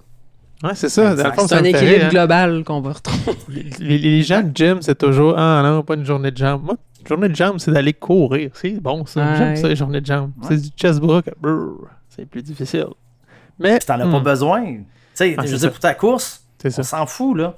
Tu peux avoir pas de bras, là, ça serait juste plus dur à stabiliser. Tu serais peut-être moins efficace, mais tu pourrais courir pareil. Ben, tu vois, je fais une parenthèse, puis ça, c'est quelque chose que je faisais faire dans mes cours de groupe, justement, pour montrer, pensez-vous qu'on a besoin de bras pour courir? Bon, ben non, ça sert à rien, c'est les jambes. Puis, je le faisais faire, pour le gag, ben, un bras dans le dos, faisait, mettons, 100 mètres ou 50 mètres, même pas. L'autre bras, pas ça, OK, mettez vos deux bras dans le dos. Ça court mal, c'est incroyable, tu as tout le débalancement. Puis, regardez, vos bras ont une incidence. Mettez-les à la bonne place, placez-les comme il faut, puis de la manière qu'ils vont bouger, en tout cas, s'ils ne peuvent pas vous aider, ils peuvent clairement vous nuire.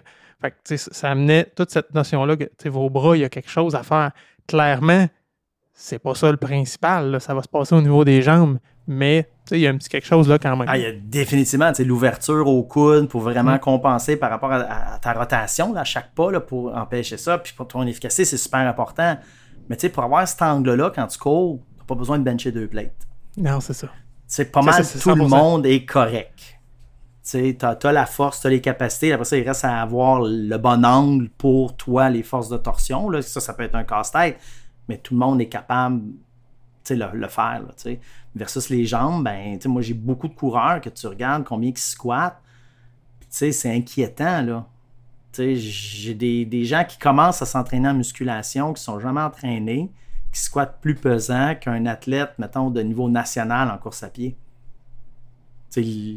par rapport au poids, là, tu te dis, OK, là, il y a des limites là, à être poche dans quelque chose. Là. Puis après ça, quand tu regardes justement l'efficacité, tu te rends compte qu'il rebondit zéro, il a zéro puissance, il n'est pas capable de sauter.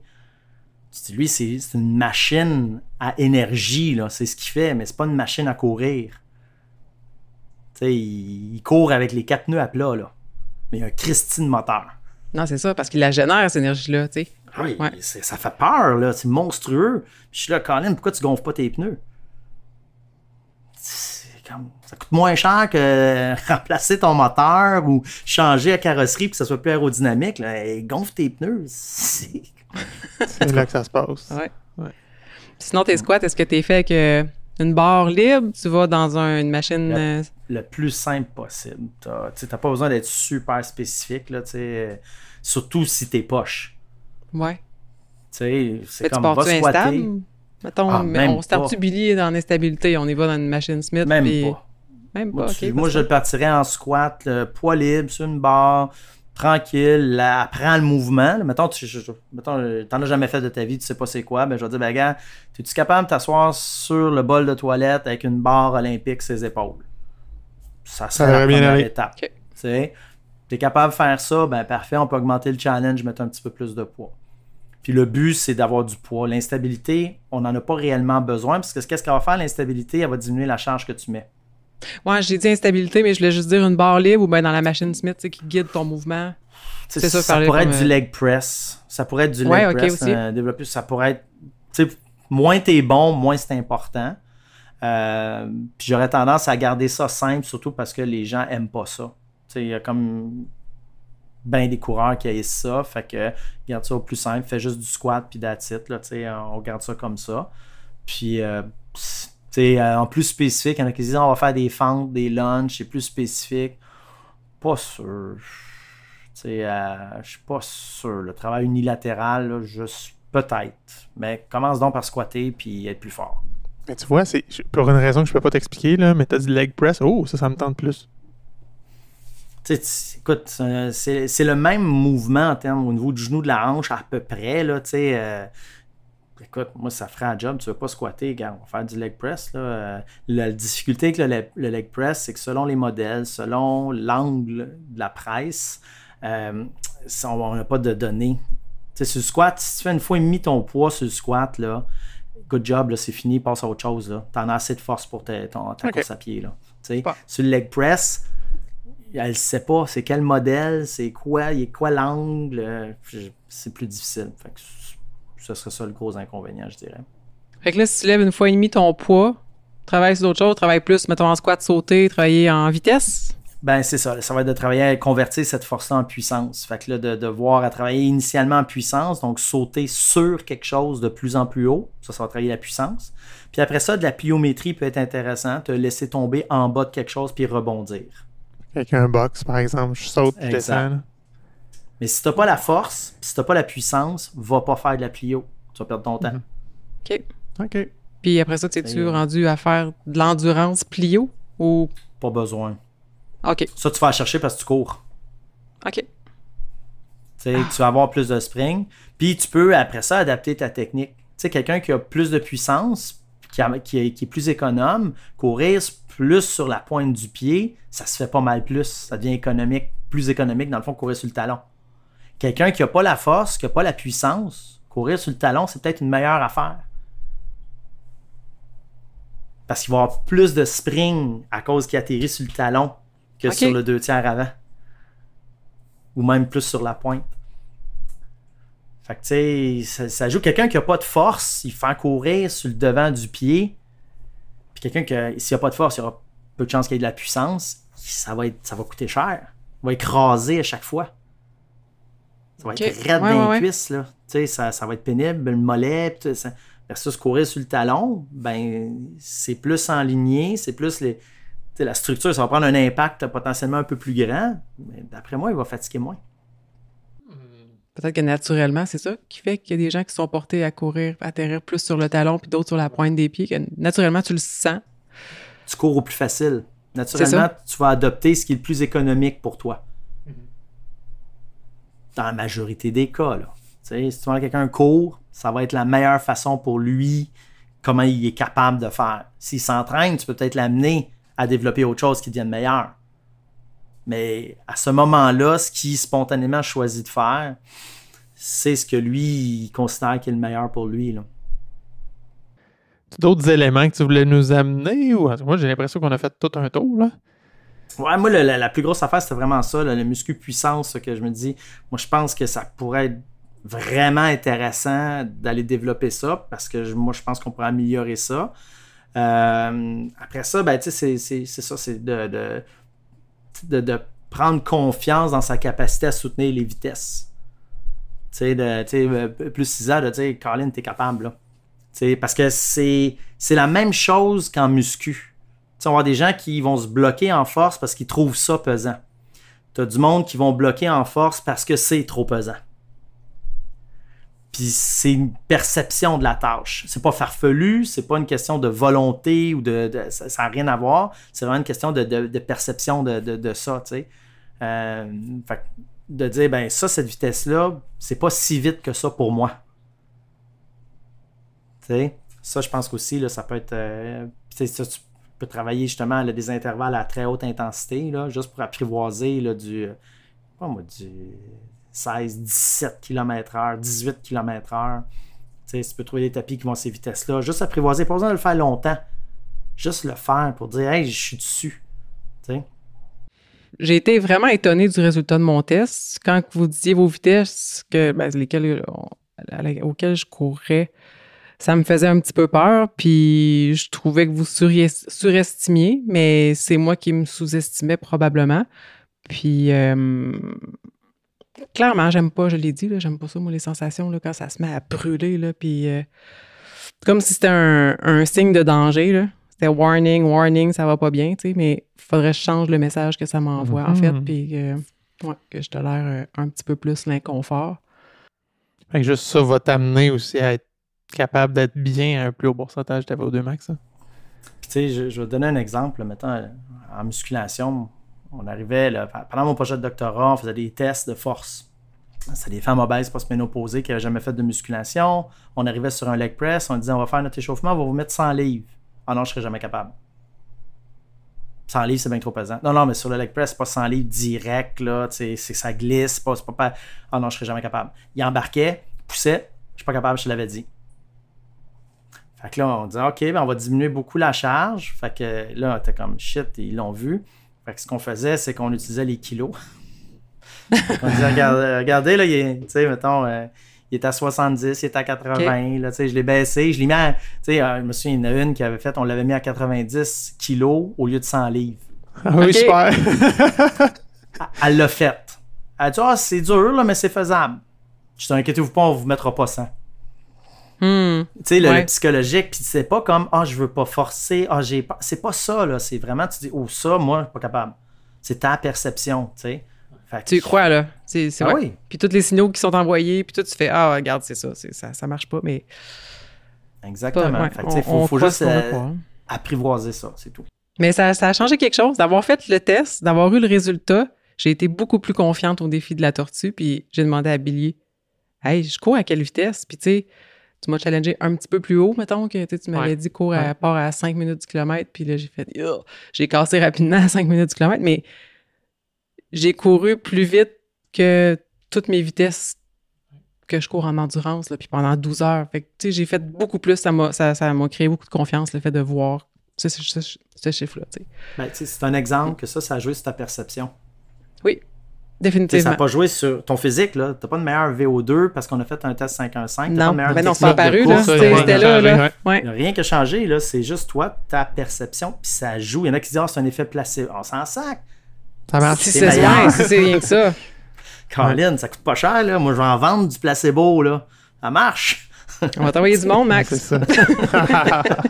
On va remplir un autobus. On va monter à On Montréal. fait des journées de tests. Oui. T'avais-tu une plug pour nous autres, Maxime?